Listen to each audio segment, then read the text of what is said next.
Everyone, good morning. কেমন আছো তোমরা সবাই? আশা করছি সবাই খুব ভালো আছো। আমি দীপা, আমার নতুন আরও একটি ব্লগে তোমাদের সকলকে জানাই অনেক স্বাগত, অনেক ভালোবাসা। আজকে সকালে বাসি কাজকর্মগুলো সম্পূর্ণটা সেরে নিয়েছি, তারপর চলে এসেছি রান্নাঘরে। আর আগের দিন রাতে যে কিছু ড্রাই ফ্রুটগুলো ভিজিয়ে রাখি সেগুলো দিয়েই সকালটা শুরু করলাম। তো তারপরে চলে এসেছি হাজব্যান্ডের জন্য টিফিন বানাতে। আর আজকে না টিফিন বানাতে একদমই ইচ্ছে করছে না। এই সকাল না হতে হতে এত পরিমাণে রোদ চলে আসে না, এনার্জিটাই যেন হারিয়ে ফেলি। তো সকালে আর ওই পরোটা বা কিছু রুটি করতে ইচ্ছে হলো না, এরকম ভাবলাম একটু ডিম টোস্ট করে দিই। আর এই ধরনের ডিম টোস্ট কিন্তু খেতে বেশ ভালো লাগে আর অনেকক্ষণ পর্যন্ত নরম থাকে। যেহেতু যখন আমি ডিমটা ফেটিয়ে নিয়েছিলাম তার মধ্যে একটু দুধও দিয়ে দিয়েছিলাম। আজকে সকাল থেকে উঠে দেখছি এত পরিমাণে গরম লাগছে না, কোনো কাজ যেন সেভাবে করতে পারছি না। এখন মনে হচ্ছে সকাল 6:30টার জায়গায় 6টার সময় ঘুম থেকে উঠলে যদি 10টা সাড়ে 10টার মধ্যে কাজগুলো কমপ্লিট করে নিতে পারি। আর এদিকে কিন্তু সকালবেলা কিন্তু টিফিন আমাকে একচোট বানাতে হবে, তারপরে চিকুর জন্য খাবার বানাতে হবে, দুপুরের খাবার বানাতে হয়। সব মিলিয়ে যেন এই গ্রীষ্মকালটাতে আমি নাজেহাল হয়ে পড়ি। ঠান্ডার সময় আরেক সমস্যা, বা গ্রীষ্মকালেও আরেক সমস্যা। শীতকালে দেখা যায় দিন ছোট, তখন কাজ করে শেষ করতে পারি না। আর গরমের সময় কি হয়, দিন অনেক বড় থাকে কিন্তু কাজ করাই যায় না। হাজব্যান্ডের টিফিন বক্সটা প্যাক করে দিয়েছি, তো এখন অফিস বেরিয়ে যাবে, সেই জন্য ওর চাটা দিয়ে দিলাম। সকালবেলা তো একবার চা খাওয়া হয়ে যায়, কিন্তু যাওয়ার সময় একদম হাফ কাপ মতন চা দিলে হয়ে যায়, কিংবা দুধ থাকলে তখন একটু ওই প্রোটিনেক্স পাউডারটা দিয়ে দিই, তাতেও হয়ে যায়। আর আজকে যেহেতু চাটা বললো খাবে, সেই জন্য চাটা দিয়ে দিয়েছি। আর এখন চলে এসেছি ইঁচড়গুলো কাটতে। আগের দিন না একটা দাদা ওদের অফিসে ওই ওনাদের গাছের আর কি ইঁচড়টা দিয়েছে। এত সুন্দর ইঁচড়টার টেস্ট না, কি বলবো। আর একদম ছোটো মতন ইঁচড়টা তো ছাড়িয়ে কত সুন্দর করে পাঠিয়েছে। আমি আমার লাইফে সত্যি কথা বলতে কখনো কিন্তু ইঁচড় এভাবে কাটিনি, তাও তো ভালো ছাড়িয়ে দিয়েছে। তাও তো মোটামুটি হাজব্যান্ডকে জিজ্ঞাসা করছিলাম এটা কিভাবে কাটবো না কাটবো, ফোনেও দেখে নিয়েছি। আর ইঁচড়টা আমি আজকে প্রথম বানাচ্ছি। আর সত্যি কথা বলতে রেসিপিটা তো ফোনে অবশ্যই দেখেছি, তা না হলে তো করতে পারতাম না। খেতে কিন্তু বেশ ভালো হয়েছিল। আর আগের দিনকে মানে পয়লা বৈশাখের দিনকে তো হাজব্যান্ড মাছের ডিম চিংড়ি নিয়ে এসেছিলো, তো খানিকটা চিংড়ি দিয়ে আজকে ইঁচড় করবো আর বাদ বাকিটা রেখে দেবো। আর এদিকে ডালটাও বসিয়ে দিয়েছি। ডাল কিন্তু আমাদের প্রত্যেক দিনই দুপুরবেলা হয়। তো এদিকে ডালটা সিদ্ধ হচ্ছে, আর ওদিকে ইঁচড়টা এখন একটু ভাপাতে দিয়েছি। বেশিক্ষণ না, 5-10 মিনিট ভাপিয়ে নেব, তাহলে আর বেশিক্ষণ রান্না করতে লাগবে না। আর এদিকে ইঁচড়ের জন্য আলু এবং মাছের ডিমটা খুব ভালো করে ভেজে নিয়েছি, সাথে চিংড়িগুলোও ভেজে নিয়েছি।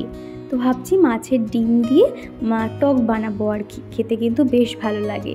আর রান্নাঘরে জানালার দিকে দেখলাম এরকম ছোট ছোট বাচ্চা আর ওদের মা দেখো ঘোরাঘুরি করছে। আর এদিকে দেখো যখন ওদেরকে বিস্কুটগুলো খেতে দিয়েছি, ওর মা কিন্তু একটাও খাচ্ছে না, জানো তো। বাচ্চাদের জন্য কিন্তু ছেড়ে দিচ্ছে খাবারগুলো। ওর মায়েরও কিন্তু খিদে পেয়েছে, কিন্তু দেখো বাচ্চাদের জন্য স্যাক্রিফাইস করছে, নিজেই খাচ্ছে না। মা মানেই তো এরকম, তাই না? সন্তানের প্রতি মায়ের ভালোবাসা তো এমনই হয়। এদিকে ইঁচড়ের তরকারিটাও হয়ে এসছে, পাশে একটু জল গরম করে রেখেছিলাম, সেটা তরকারিতে দিয়ে দিচ্ছি। আর যে কোনো রান্নায় কিন্তু জল গরম দিলে সেটার টেস্ট কিন্তু একটু বেশি ভালো হয়। তো এদিকে ইঁচড়টা হয়ে এসছে, ভাবলাম রেসিপিটা তোমাদেরকে শেয়ার করব। এই গরমে আমরা সিদ্ধ হয়ে যাচ্ছি, আর সেখানে ফোনটা না যেন আজকে প্রচুর গরম হয়ে যাচ্ছে, সেই জন্য না আর আমি রান্নার রেসিপি শেয়ার করলাম না। তো নেট অন করলেই না প্রচুর ফোনটা গরম হয়ে যাচ্ছে, সেই জন্য আমি চাইলেও সব কিছু না শ্যুট করতে পারছি না। তো ভাবছি ফোনটা দোকানে দেখাতে হবে, কি প্রবলেম হচ্ছে এখন এই কদিন বুঝতে পারছি না। তো ওদিকে এখন ঝোলটা ফুটুক, আর এদিকে যে কয়েকটা বাসন পড়েছে সেগুলো আমি মেজে নিচ্ছি। তো মোটামুটি এই বাসনগুলো মাজা হয়ে গেলে রান্নার বেশিরভাগ কাজটা কিন্তু শেষ হয়ে যাবে। তারপরে চলে যাব আমাদের চিকুকে স্নান করাতে। কয়েকদিন ধরে ভাবছি বাথরুমটাকে একটু পরিষ্কার করব, কেননা বাথরুমের কাজ তো হাজব্যান্ড করে থাকে আর এই কদিন তো একটুও সময় পাচ্ছে না। সেই জন্য ভাবলাম আমি কাজটা করে নিই, ওকে আর বলে কাজ নেই, কেননা নিজেই সময় পায় না বেচারা। সেই জন্য আজকে তাড়াহুড়ো করে তো রান্নাটা সেরে নিয়েছি আর মোটামুটি 12টার আগেই রান্নাবান্না হয়ে গেছে। আর এদিকে দেখো বাসনের জলটাও কিন্তু ঝরে গেছে, তো বাসনটা আজকে আর বারান্দায় দেবো না, ওই সেলফের নিচেই রেখে দেবো, তারপর বিকেলের দিকে আর কি বাসনগুলো জায়গায় রেখে দেবো। আর এদিকে যে মানি প্ল্যান্ট গাছটা রয়েছে সেটার জলটা একটু চেঞ্জ করে দিলাম আর পাতাগুলো একটু ধুয়ে দিলাম। তো রান্নার শেষে প্রত্যেক দিনই কিন্তু এরকম আধ ঘন্টা কিংবা 1 ঘন্টা সময় দিয়ে রান্নাঘরটা পুরো পরিষ্কার করে নিই। দেখবে আমরা যতই রান্না 1 পদের কিংবা 2 পদের রান্না করি না কেন, রান্নাঘর কিন্তু সেই একইভাবে পরিষ্কার করতে হবে, তাই না? অনেকে মনে করে যে বাড়িতে মাত্র 2 জন থাকে কিংবা 3 জন থাকে, তাদের কি আর রান্নার ঝামেলা, তাড়াতাড়ি তো হয়েই যাবে। কিন্তু না, সেটা কিন্তু না। আমরা 2 জন হই কিংবা 3 জন হই, সেই তো রান্নার জন্য থালা বাসন চামচ, রান্নার পর তো অনেক কিছু ধোয়া মাজা করতে হয়, তাই না? তো সেগুলো তো করতে একটু সময় যাবে। আর এদিকে দেখো আমার বাথরুমটার অবস্থা কি পরিমাণে খারাপ হয়ে রয়েছে। এই বাড়িতে যতদিন এসেছি কখনো কিন্তু এই বাথরুমটা তোমাদেরকে দেখাতাম না। আসলে এই বাথরুমটা দেখাতে আমার খুবই লজ্জা লাগে, তার কারণ এই বাড়িটার এক একটা জায়গা এমনভাবে নোংরা হয়ে রয়েছে, তো নিজেরই কাছে নিজেরই খারাপ লাগে। আর তোমাদেরকে কি দেখাবো, টাইলসগুলো তো প্রত্যেক সপ্তাহে এরকম করে হালকা করে পরিষ্কার করে নিই। আর এটা হলো প্রায় 2-3 সপ্তাহ মতন বাথরুমটা সেভাবে পরিষ্কার করা হয় না, যেহেতু আমার হাজব্যান্ডের কাজ হচ্ছে কি বাথরুমের দিকটা ওর ডিপার্টমেন্টে, বাদবাকি ঘরের প্রত্যেকটা কোণা কিন্তু আমি পরিষ্কার রাখি।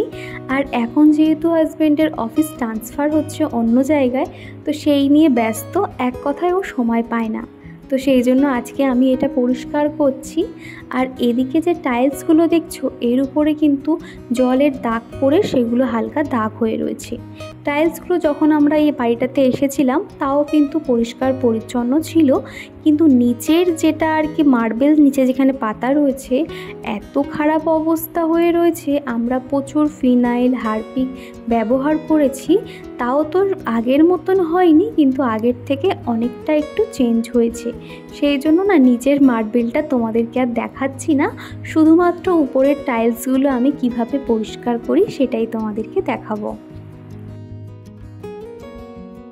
আর এদিকে যে গিজারটা দেখলে সেটাও কিন্তু বেশ ময়লা হয়েছিল উপরের ঢাকনাটা, তো সেটা আমি স্কচ ব্রাইট দিয়ে ভালো করে পরিষ্কার করে নিয়েছি। আর বাথরুমের প্রত্যেকটা জায়গা কিন্তু এখন আমি একটু ডিটারজেন্ট পাউডার আর বেকিং সোডা দিয়ে সব জায়গায় ঘষে ঘষে রেখে দিলাম। তারপর খানিকক্ষণ বাদে কিন্তু জল দিয়ে ধুয়ে দেব, হালকা ঘষলে কিন্তু একদম চকচকে ঝকঝকে হয়ে যাবে। সাদা কালার কিন্তু আমার প্রিয় একটা কালার, কিন্তু এই যে সাদা টাইলসগুলো রান্নাঘর কিংবা বাথরুমের ক্ষেত্রে কিন্তু একদমই দেওয়া উচিত নয়। এই কারণে বলছি, সাদা জিনিস কিন্তু একটু সামান্য ময়লা হলেও খুব চোখে পড়ে আর দেখতে কিন্তু বাজে লাগে। বাইরে থেকে যখন কটা লোক চলে আসবে, এসে ভাববে যে আমরা কত নোংরা করে সেগুলোকে রেখেছি।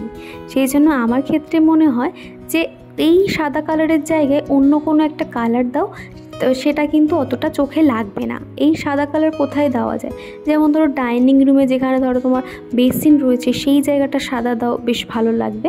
আর এটা যেহেতু আমার ভাড়া বাড়ি, সেটা ওনারা ওনাদের চয়েস মতন দিয়েছে, এখানে আমার কিছু বলার নেই। তো এখানে যেহেতু আমি থাকি, নিজের মতন করে আর কি পরিষ্কার পরিচ্ছন্ন করে নিই। আমার মনে হয় আমি যেখানে থাকবো সেই জায়গাটা আমার মনে করে রাখা উচিত, তাই না? তাহলে কিন্তু পরিষ্কার পরিচ্ছন্ন রাখতেও ইচ্ছে হবে। তোমাদের মধ্যে কোনো এক বোনু আমাকে কমেন্ট করেছিলে যে দিদি ভাই তুমি ভাড়া বাড়িটাও এত সুন্দর করে গুছিয়ে রাখো, দেখলেও অবাক লাগে। আর অনেকেই আছে নিজের বাড়ি পরিষ্কার করে না, আর তুমি তো সেখানে অন্যের বাড়ি এত পরিষ্কার করছো।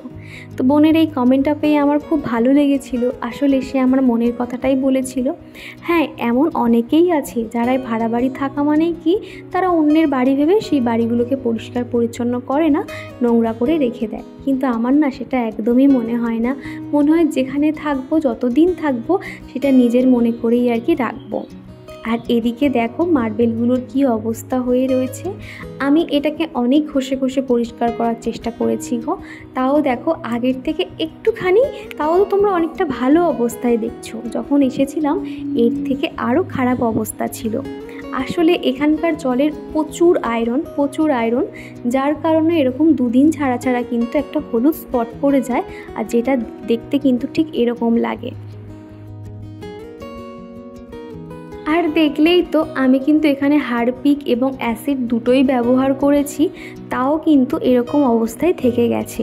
মানে কতটা জেদি দাগ বসে গেছে বুঝতে পারছো তো, যেটা দীর্ঘদিন থাকার ফলে কিন্তু আজকে দাগগুলো এরকম গাঢ় হয়ে গেছে। এগুলো যদি অল্প থাকতে যদি পরিষ্কার করে নেওয়া হতো তাহলে কিন্তু এতটা খারাপ অবস্থা হতো না।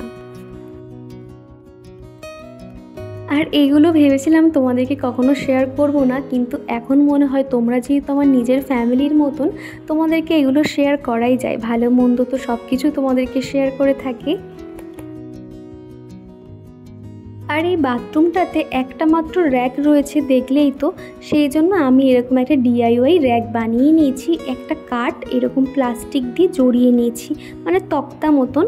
তো দেখো কত সুন্দর একটা হ্যাঙ্গিং হয়েছে। আমার যাবতীয় প্রতিদিন যা যা লাগে সেগুলো সুন্দর করে গুছিয়ে রেখেছি, আর অনেকটাই সুবিধা হয়েছে। আর দেখো বাথরুমে শুধুমাত্র এই সেলফটা রয়েছে, এইটুখানের মধ্যে কি সব রাখা যায়? একটা আনতে গিয়ে দুটো উল্টে পড়ে, যার জন্য ওটা বানিয়ে নিয়েছি। আর এখানে একটা জালি ঝুলিয়ে দিলাম। তো আমি বাথরুমে যেটা যেখানে ছিল সেটা সেখানে রেখে দিলাম। তো বাথরুমটা দেখতে ঠিক এরকমই লাগছে। তো বন্ধুরা, আজকের এই বাথরুম ক্লিনিং ভিডিওটা তোমাদের কেমন লাগলো তোমরা অবশ্যই আমাকে কমেন্ট করে জানিও। নিজের হাতে ছোট ছোট কাজ দিয়ে যে কোনো জিনিস সাজাতে এবং একটু বুদ্ধি করে কাজ করতে কিন্তু বেশ ভালো লাগে।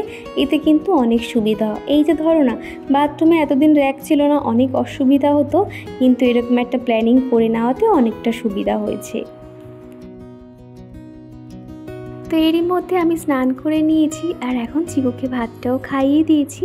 ও এখন খেলাধুলো করছে, সেই ফাঁকে আমার খাবারটা বেড়ে নেব। ওই যে রান্না করেছিলাম ইঁচড়, আর এদিকে মাছের ডিম দিয়ে টক। তো এই দিয়ে আজকে দুপুরে খাওয়া দাওয়াটা সেরে নেব, আর ভিডিওটা এই পর্যন্ত শেষ করছি। তো চলো বন্ধুরা, আবারও দেখা হচ্ছে, টাটা।